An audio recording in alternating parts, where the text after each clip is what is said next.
Hi students, அனைவருக்கும் வணக்கம். நம்ம இந்த வீடியோல என்ன பார்க்க போறோம் அப்படினா 11th standard physics important 2 mark 3 mark and 5 mark question தான் பார்க்க போறோம் unit 1 க்கு both Tamil medium and English medium.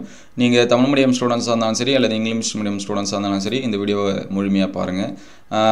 Already நம்ம வந்து physicsக்கு plus வந்து chemistryக்கு இது எல்லாமே மாடல் क्वेश्चन பேப்பர் இதெல்லாம் அப்லோட் பண்ணிருக்கோம். அது மட்டும் இல்லாம இம்பார்ட்டன்ட் क्वेश्चन வந்து எல்லா சாப்டருக்கும் அப்லோட் பண்ணிருக்கோம். அந்த வீடியோஸை பார்க்கலனா பிளேலிஸ்ட்ல 11th important questions னு இருக்கும். அதுல செக் பண்ணி பாருங்க. அதுக்கு முன்னாடி ஒரு லைக் பண்ணிட்டு பாருங்க. முடிஞ்சா Subscribe பண்ணுங்க. நம்ம வாட்ஸ்அப் குரூப் அண்ட் சேனல்ல ஜாயின் பண்ணாமதா டிஸ்கிரிப்ஷன்ல லிங்க்ல தரேன். நீங்க வந்து ஜாயின் பண்ணிக்கலாம். பிளேலிஸ்டோட லிங்க்கும் நான் வந்து டிஸ்கிரிப்ஷன்ல தரேன். நீங்க வந்து பாத்துங்க. ஃபர்ஸ்ட் வந்து தமிழ் மீடியம் பாப்போம். கண்டினியூவா இங்கிலீஷ் மீடியம் பாப்போம். ஃபர்ஸ்ட் தமிழ் மீடியம் ஸ்டூடண்ட்ஸ் வந்து நோட் பண்ணி வச்சிங்க. 2 மார்க்ஸ்.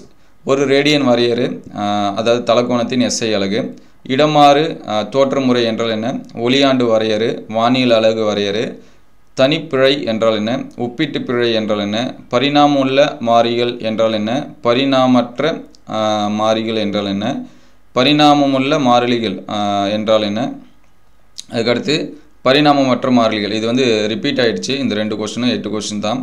அதுக்கு அடுத்து பாத்தீங்கன்னா இடமாறு 3 மார்க் क्वेश्चन பாத்தீங்கன்னா இடமாறு தோற்ற முறையில் சந்திரனின் விட்டத்தை நீங்கள் எவ்வாறு அளவிடுவது? அதுக்கு அடுத்து துல்லிய தன்மை மற்றும் நுட்பம் வரையறு, பரிணாமங்களின் ஒருபடித்தான நெறிமுறை என்றால் என்ன எடுத்துக்காட்டு தருக. அதுக்கு அடுத்து பரிணாம பகுப்பாய்வில் இங்க வந்து ஸ்பெல்லிங் மிஸ்டேக், பகுப்பாய்வில் பயன்கள், பரிணாம பகுப்பாய்வின் வரம்புகள் இதெல்லாம் நோட் பண்ணீங்க. அதுக்கு அடுத்து 5 மார்க்ஸ் அப்படினு சொல்லி பாத்தீங்கன்னா நீண்ட தொலைவுகளை அளக்கும் முக்கோண முறை மற்றும் ரேடார் முறை ஆகியவற்றை விளக்குக. அளவீடு செய்தலில் பிழைகள் என்றால் என்ன? பிழைகளின் வகைகளை விளக்குக. கூட்டல் பெருக்கல் ஆகியவற்றில் ஏற்படும் பிழைகளின் பெருக்கத்தை விவரி. முக்கிய எண்ணுருக்களை கணக்கிடுவதன் விதிகளை தருக. சரிங்களா? அதெல்லாம் நோட் பண்ணி வச்சுங்க. அதுக்கு அடுத்து பாத்தீங்கன்னா இங்கிலீஷ் மீடியம் ஸ்டூடண்ட்ஸ் வந்தீங்கன்னா இதை வந்து மார்க் பண்ணி வச்சிங்க. ஃபர்ஸ்ட் பாத்தீங்கன்னா 2 marks. Define radian SI standard for plane angle. Right a note on parallax method 1 light year. Define one astronomical unit AU அப்படின்னு சொல்லுவோம். Write a note on absolute errors. Define relative errors. அதுக்கடுத்து define dimensional variables. Define dimensionless variables. Define dimensional constant. Define dimensionless constant. அது வந்து பார்த்துருங்க. அதுக்கடுத்து 3 marks அப்படின்னு சொல்லி பார்க்குறப்ப how will you measure the diameter of moon using parallax method? Explain the determination of distance of moon from earth using parallax method. Define accuracy and precision. Explain the principle of homogeneity of dimension. Give the application of the method of dimensional analysis. Give the limitations of dimensional analysis. அதெல்லாமே படிச்சுங்க.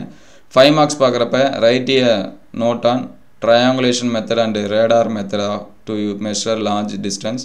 Explain in detail the various types of errors.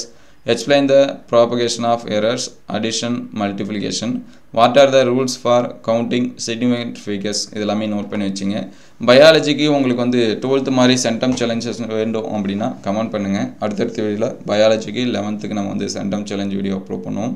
இந்த video உங்களுக்கு எந்த அளவுக்கு ஹெல்ப்ஃபுல்லாக இருக்குது அப்படின்னு சொல்லிட்டு comment பண்ணுங்க.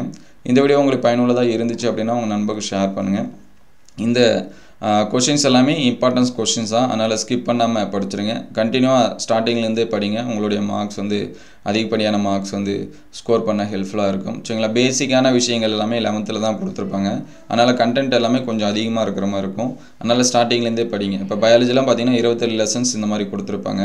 அதனால கொஞ்சம் கொஞ்சமா இப்பல இருந்தே படிச்சிட்டீங்க அப்படினா ஈஸியா நீங்க வந்து ஃபுல் மார்க்ஸ் எடுக்கலாம்.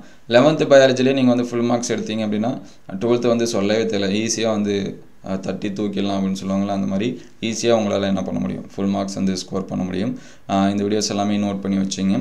அடுத்தடுத்த வீடியோவில் மீதி இருக்கக்கூடிய சாப்டருக்கு வந்து அப்லோட் பண்ணுவோம். உங்களுக்கு என்ன மாதிரியான क्वेश्चंस வேணும் அப்படிங்கிறதையும் கமெண்ட் பண்ணுங்கள். அடுத்தடுத்த வீடியோவில் அப்டேட் பண்ணுவோம்.